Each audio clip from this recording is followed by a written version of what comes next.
Chào đón các bạn đến với kênh của Eddie Cương Nguyễn. Mong muốn của tôi là chia sẻ kiến thức và mang lại giá trị cho mọi người.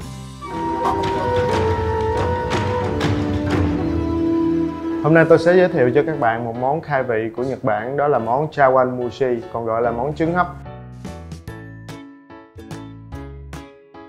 Nguyên vật liệu của chúng ta hôm nay gồm có: thứ nhất là trứng gà, nấm đông cô, hành lá, gà, uni còn gọi là nhum, ikura còn gọi là trứng cá hồi, tobiko, trứng cá chuồn, muối, hạt nêm hondashi và cuối cùng là mirin. Và bây giờ chúng ta bắt đầu từ phần trứng gà nha. Chúng ta sẽ sử dụng 6 quả trứng gà. Chawanmushi á, nó có nghĩa là chawan có nghĩa là cái chén, mushi có nghĩa là hấp, thì chawanmushi có nghĩa là hấp trong cái chén. Ngày hôm nay thì Cương muốn là cái món ăn của mình nó nhìn nó đẹp hơn, cho nên Cương sẽ tận dụng lại những cái vỏ trứng mà mình đã sử dụng á để mà làm thành những cái chén đó. Cách làm những cái chén đó thì cũng đơn giản thôi. Mình đập cái phần trên cùng ha. Các bạn từ từ các bạn tháo cái phần trên ra, các bạn cho trứng vào trong đây. Sau đó từ cái vỏ trứng đó các bạn dùng một cây kéo, các bạn cắt vòng quanh nhìn cho nó đẹp là được. Ngày hôm nay cái chawanmushi của mình là cực kỳ chất lượng luôn các bạn. Nó có nhum nè ha, có trứng cá hồi, có trứng cá chuồn.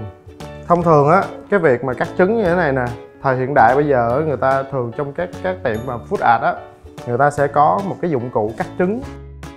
Các gia đình của mình là sẽ không có cái dụng cụ đó, nên Cương hướng dẫn cho mọi người sử dụng cái kéo ở nhà. Kéo thì nhà ai cũng có rồi, thì mình sẽ tận dụng những cái đó để mà mình làm món ăn này nó đơn giản hơn ha. Với 6 cái trứng như vậy mình sẽ sử dụng 500ml nước dashi nha. Cách nấu nước dashi á thì mình chỉ việc nấu 1 lít nước lên. 1 lít nước đó mình đun sôi nhưng chỉ ở nhiệt độ từ 83 độ cho tới 90 độ thôi. Sau đó các bạn tắt nước và các bạn cho cá bào vào trong vòng 3 phút là mình sẽ được cái nước dashi nha các bạn. Sau khi có 500ml dashi mình sẽ cho 5g muối. 5g muối á, nó sẽ tương đương với lại 1 muỗng cà phê rưỡi và 5g bột nêm hondashi. Tiếp theo là 10ml mirin. Sau đó mình sẽ đánh đều lên nha các bạn.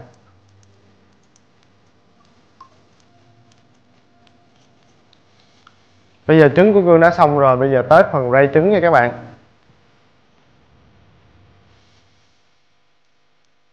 Một nước rây là để cho nó mịn hơn thôi. Sau khi rây rồi á thì mình sẽ chuẩn bị cái phần gà và nấm của mình nha. Gà các bạn cắt miếng nhỏ thôi là được.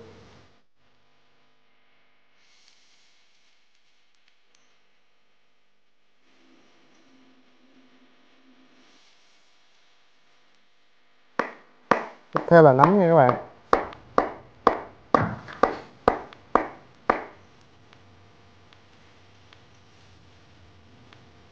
Hành lá mình cũng sắc lát luôn nha các bạn ơi. Chúng ta sẽ bật cho cái nồi hấp của mình nó sôi lên nha các bạn. Để hấp cái món trứng này được hiệu quả hơn á, thì các bạn chỉ để cho nước của mình ở nhiệt độ khoảng 80 độ thôi nha.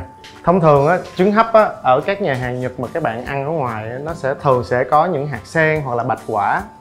Tuy nhiên cái nội dung bên trong trứng hấp của mình đó là phụ thuộc vào cái khẩu vị của mỗi người.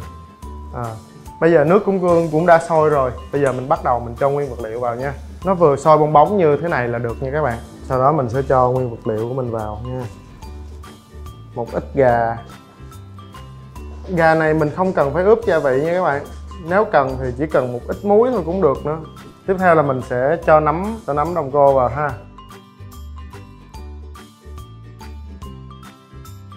Mình cho hành lá vào trong nguyên vật liệu của mình luôn nha.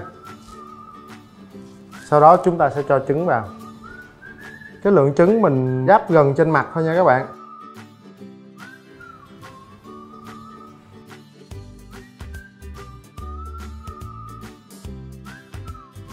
Sau đó chúng ta sẽ đậy nắp lại nha. Và thời gian hấp của mình là khoảng 10 phút.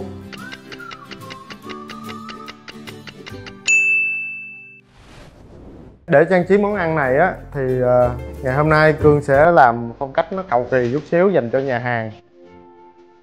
Cương có 3 cái loại topping khác nhau, đó là nhum, trứng cá hồi và trứng chuồng để mình có 3 màu sắc khác nhau và 3 hương vị nó đặc biệt khác nhau, cộng thêm lại cái chế độ dinh dưỡng nó cũng được nâng cao hơn nha các bạn.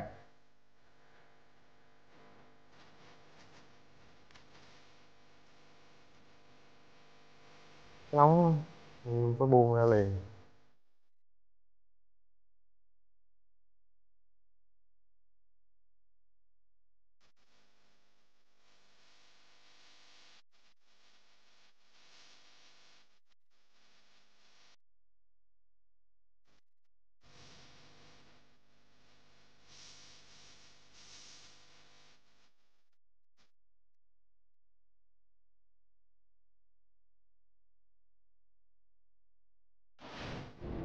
Vậy là Cương đã hoàn thành món ăn của mình rồi. Chúc các bạn thành công với món ăn này. Nhớ like, subscribe và share kênh của Cương nha. Có thắc mắc gì thì các bạn có thể để câu hỏi ở phần comment bên dưới. Hẹn gặp lại các bạn ở các video sau vào ngày thứ 5 và Chủ nhật hàng tuần.